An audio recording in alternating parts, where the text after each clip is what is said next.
皆様、明けましておめでとうございます。東宝の二次創作を楽しむチャンネル東宝ゆっくり研究部、2025年もさらに東宝プロジェクトを盛り上げるため、より東宝を楽しんでもらえるように頑張っていきますので、今年もどうか、よろしくお願いします。ということで、今回は東宝ロストワードを楽しんでもらえるように、新年一発目の週にやるべきことをご紹介していくぜ。待ちに待ちわびた新年キャンペーンだけど、色々ありすぎてわからなくなっていたので助かります。そう、2025年の新年は非常に魅力的なキャンペーンがたくさんあるが、効率のいい活用方法や注意点も紹介していくので注目だぜ。でははじめに非常に豪華なログボがあるのでログインをしましょう。まずは新年カウントダウンログインボーナスが開催。なんとこのログインでは5日目には玉片白が獲得できるんだ。おお、レリックの限界突破素材はありがたすぎる。今年の報酬内容としては、1日目、決勝25個、2日目、再戦1万、3日目、大片白1個、4日目、福チリ10個、5日目、片白1個。1日目の風決勝25個と3日目の大片白1個もうまうまなのでしっかりログインしないとですわ。そして金が新年ログインボーナスが行われるぜ。ログインすることで、2025年の初詣組シリーズが手に入れることができるぜ。星越札は何ぼあってもいいですからね。こちらもしっかりと獲得しちゃおう。また少女転生ログインボーナスが開催されるのでログインをしよう。メディスンメランコリー B をアリスマーガトロイド B を小野塚小町 B さん式駅山ザナブ B さんには徳高 B さんの少女転生実装を記念して、各キャラクターの転生鏡をログインボーナスでプレゼントされるのでログインをして受け取ろう。特に小野塚小町 B さんと式駅 B さんは超フェスの中でも破格の強さなので、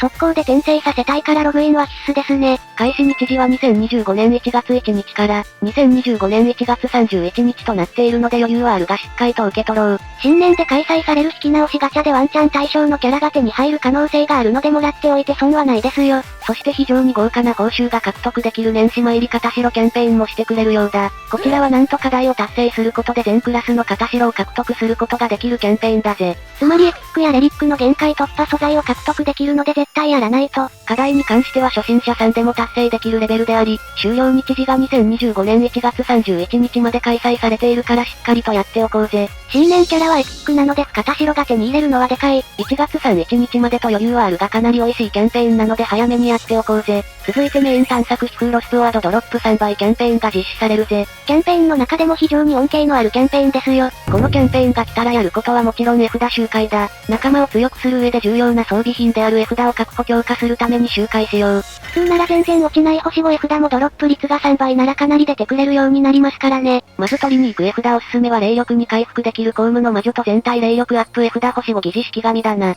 理由は前回の永遠戦線完全攻略でも紹介したように、永遠戦線は使用キャラ数が多いので、L1 やフェスなんかも使うケースが多い。なので超フェス以下の弱点である霊力補給の弱さを最大限に補ってくれるこの霊力回復絵札を手に入れておこう。最近は超フェスの霊力が調整されているし、とにかく何十枚あっても足りないレベルなのでこれは回っておくべきですね。また今なら新春青レイムと相性のいい巫女編成や正体不明の結界チームを取りに行くといいぜ。新年のキャンペーンでドロップ率3倍となっているので大量に確保しちゃおう。また現在仲間経験値強化探索も行われているぜ。こちらは7日間で最大で仲間6人のレベルを100にできるという探索。こちらの探索の推奨レベル10と初心者さんでも倒せれるし、獲得経験値もやはり多くてコスパがとてもいいので、新年ガチャで新たに加入した仲間を強化しちゃおう。この探索の挑戦は1日3回まで。1日3回なので、新しく加入したキャラクターをみっちり埋めて、敵自体は弱いから 0P コストカットで挑戦ですよ。こちらの開始日時は2024年12月20日メンテナンス後で終了日時は2025年1月9日までとなっているので、新年キャラや福袋お祈りで新しく獲得したキャラを入れてレベルを上げようぜ。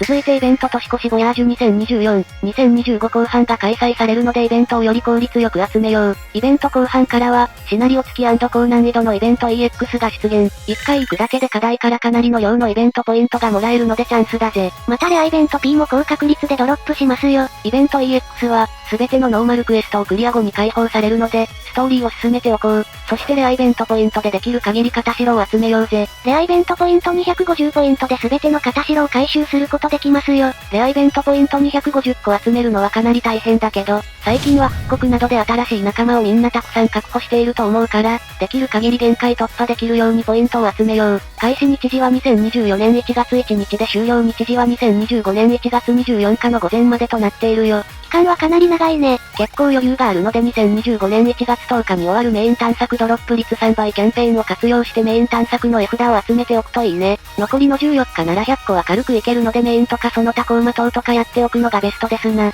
そして VS フクレイキリサメマリサ CZ1 シャープと白霊レイム CF1 シャープが襲来。見事勝利できれば、強力な星5絵札コウムの魔女の信念と神を下ろす祈祷師の信念が初回クリア報酬や確率でのドロップで獲得できるので、仲間を育てて挑戦してみましょう。どちらも弾の倍率を最大 100% 上げれて、相手のデバフを2段階与えるというシンプルに壊れた絵札なのでどちらも確実に手に入れよう。確かにこれはイベントを後にしてやった方がいいレベルだね。せめて一つは貫突のものを作りますよ。そしてストーリー後半に合わせて新年限定衣装から追加の衣装が出るぜ。衣装対象は聖白蓮とアリスマーガトロイドだぜ。ターボババア付き合ってください。一物を取られる呪いをかけられるのでやめときなさい。やっぱり着物少女はいい。全員着物デザインが完璧に仕上げられていてこのシリーズの衣装いいよね。この期間でないと買えない衣装なので他のキャラクターを含めて気になる衣装があれば買っておくといいぜ。現在の着物衣装と追加衣装は開催中のイベント年越しボヤージュ2024、2025にて、衣装ボーナスの対象となっているので、気になる方は今買っておくとお得ですよ。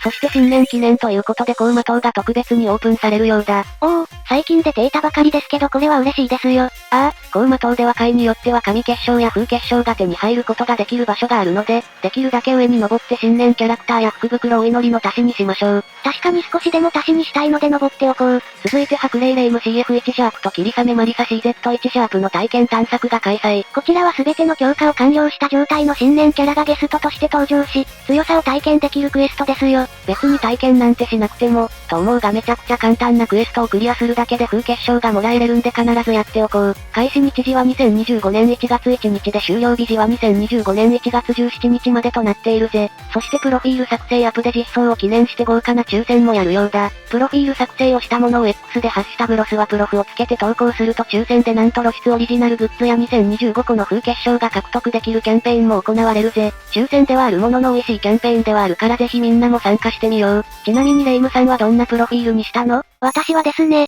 こんな感じに仕上げました。いやもはや狂信者やないか。では皆さん、ガチャを引きましょう。当たり前といえば当たり前ですが、現在非常に仲間を強化しやすい時期。ほんといっぱいいいガチャ来てますからね。まず引くべきはエピック新春青レイムとベニマリサが出るお祈りガチャだぜ。とにかく今回の記念はちゃんとした記念キャラ。青レイムと赤マリサというロスワの顔の新春バージョンだけありレベルが違う。どちらも最強クラスとかではなく、白フェスを除けばナンバーワンクラスの性能なので必ずゲットしたいところだ。最近は日替わり復刻も少し古めのキャラを対象にし始めているから今のうちになのよね。まだ風結晶回収用に謎に小石は出さずに桜フランが出ているが無視してこちらを引こう。まずは降臨堂ルーレットが登場。無料でつけて工場キャラに加えて A シリーズの通常フェス弦、超フェス弦も入手可能な上に毎日10連以上が確定といううますぎるガチャですよ。まず降臨堂ルーレットはログインボーナスとして、決まった回数だけ無料でガチャを回せるという企画になっているんだぜ。このガチャを回して10日後には100連が当たるのでやはりこの時期はログインが重要だな。多分もっと回せると思うんだけど、最低でも無料で190連できる企画となっているな。こちらのガチャは当日分のみ有効のため、すぐにお祈りしましょう。お祈りルーレットは期間中、10日まで行えますよ。一度も100連が出なかった場合、最終日は画像のような特別ルーレットが登場し、100% の確率で100連が当たるんだよ。最大で10回まで引けて、仮にログインを忘れた日があっても開催期間内なら合計10日ログインで、最大10回まで無料でガチャを引くことが可能だぜ。100連はめったにないけど嬉しいことに30連はよく出ますよ。しかも現在の降臨堂ルーレットにはなんと古参超フェスト A シリーズが追加されているんだ。わっほーい。それで今回のラインナップはどうなったの？残念ながら相変わらず2022年6月末までに終了したお祈りで登場したフェス限定超フェス限定キャラクターということになっていたぜ。前回言ったように2022年12月末までに終了したお祈りで登場したフェス限定超フェス限定キャラクターにすると、今でも現役バリバリの超フェスセイランや稲葉テイちゃんさんが手に入る可能性が出てきて福袋ガチャを引いてもらえなくなる可能性があるからでしょうな。その考察かなり当たってそうだ。なので超フェスは正直言って誰が当たってもそこまで強くはないが、工場内で10応援御三家が入っていると思うので、その辺が当たればラッキーと思っておくといいぜ。って説明する予定だったが、いざ蓋を開けてみると交流道組まででした。工場10応援組ぐらいは入れて欲しかったね。ちなみにこちらは1月1日から開催されるぜ。そして今年も1年に一度だけ引けるガチャが開催。それが2025福袋コレクションガチャ。おお、年に一度のガチャが来る。こちらの福袋コレクションは識別のエピック、ジェニック、レリック、エクストラフェス、超フェス、A シリーズのフェス弦が対象となった最高すぎるガチャなんだよ。こちらは期間によってラインナップが変わってくるので、必ず欲しいキャラがいるならチェックしておくようにしておこう。ちなみに去年の福袋コレクションのスケジュールは1月1日から早速4個の福袋が始まって、2月頃までは最後の4つまでやる感じだったが、今年は終了期間が短くなっていたので注意だぜ。へえ、なんでそんなことしたんだろう？コスパのいいあやの特ダネ帳を使って引かせないためでしょう。しっかり対策してきおったということか。おすすめの福袋については、こちらで紹介しているので見に行ってみるといいよ。あとこちらのガチャは期間中はお一人様1回限りで、神結晶600個で10回の一括お祈りが行えれるぜ。やっぱりかなりお得なので1回しかダメなのね。だからやはりできるだけ外れ枠を避けた方がいいな。1日から始まるラインナップはどうなってるの？まずはこちらの攻撃式&速攻式コレクション1。対象の限定キャラクターは、名もなき宇宙恐怖純子 B に、善意と良心の慈愛院蓬莱山かぐや B さん、生徒の思想捜査官セイラン B さん、渚のジュラハン石板騎 C さん、疑似式神、妙わらべ鬼木剣川城に取り LR、とある魔界神についての考察うさみ連呼 LR1、これめちゃくちゃいいラインナップです。前回紹介したおすすめに含めるか迷うほどに、エピックバンキとジェニック新規がいて、超フェスも優秀だしね。ただ純子とかぐやが古いね。しかし純子に関しては前回の永遠戦線で無属性が有効なステージが出ていたので需要が上がってるんだ。まあ L1 チェーンで代用は効くけど、ジェニックの復刻とか幻すぎるのでこれは全然引いていいレベルでおすすめだぜ。続いて2025福袋破壊式&妨害式コレクション、H 上のうさぎ稲葉亭 A8、神壁抜けの邪戦覚醒が A13、花咲く恋の瞳子明治恋獅子を、月といざよい昨夜 L80、疑似二同時、精霊た旗の心 LR、小さな裏の森屋祭人森安和子ダブルに、悪くはないけど、目玉はほぼ桜小石ちゃんだけなのよね。レリック昨夜は何度も復刻されて持っている人多いだろうし、弱くはないけどもう上位互換はたくさんいるのよね。超フェスも優秀だけど、超フェス白蓮とか超フェスかなこ様みたいなエピック超えてるみたいな感じではないからな。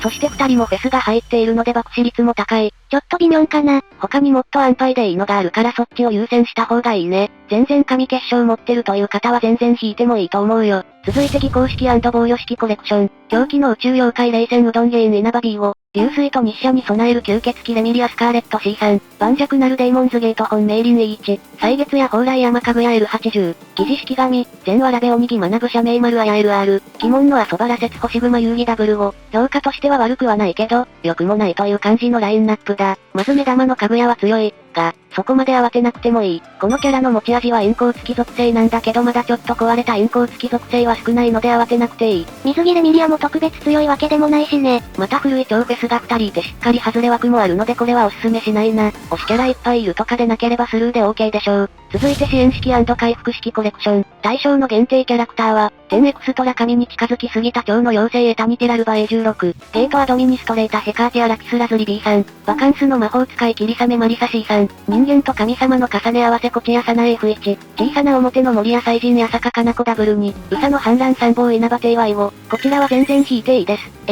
そうなの？一見目立つエピックレリックなどがいないように見えるが、めちゃくちゃおすすめ。エピックマリサはまあまあだが、エピックサナエは全然優秀なエピックだぜ。一応ランクにサポートもできるし、かなり高品質な支援が行えれるキャラだ。そして何よりもその他の取り巻きの方もかなりいい。まず2人の優秀な禁止解除枠がいる。まずエクストララルバなんだけど、このラルバスキルで2つの禁止解除ができて、スペルカードでも禁止解除が可能。スペルカードでも禁止解除可能なのはでかいな。ただし、エピックゆかりとアリス、超フェステイと違ってスキルに1つしか禁止解除がないので、1ターン目にスキルの禁止を使うと、ゲージ飛ばして次にスペルカードを禁止されたら使い物にならないということになるんだ。なので小回りが効かない部分はあるね。で、そのずらしができる超フェステイチャンスも獲得が可能。完全上位互換で水着ゆかりがいるからそっち優先で使うことが多いが、永遠戦線では禁止ステージが複数あるので使い分けができるので持っておいて損はないぜ。現状スキルに2つの禁止解除持ちは2人だけであまりにも貴重ですしね。アリスも似たようなことできるけど、超フェスラピスラズリはまあまあできる方。ラピスラズリっていう人初めて聞いたわ。そして超フェスの中でもぶっ壊れのかなこ様がいるのがでかい。私の中で超フェスには四天王がいて陽光アタッカーの白蓮、陰光アタッカーのスイカ、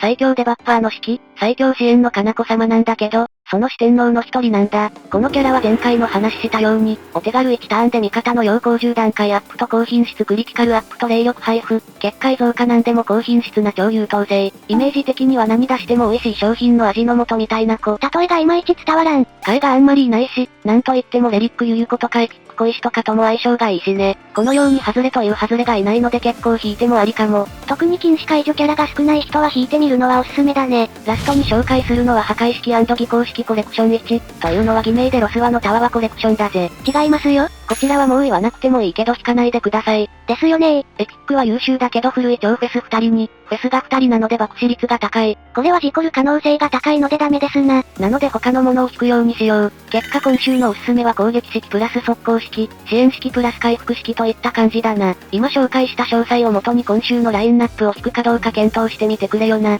さて、以上が今週やることおすすめだぜ。たくさんやることいっぱいで幸せですよ。2025年もロスワは私たちを楽しませるように頑張ってくれているから私たちも思いっきり楽しもう。視聴者さんは青レイムと赤マリサどっちを引いたかコメントで教えてくださいね。また福袋ガチャおすすめラインナップも紹介しているから一緒に見ておくといいぜ。それではここまでご視聴ありがとうございました。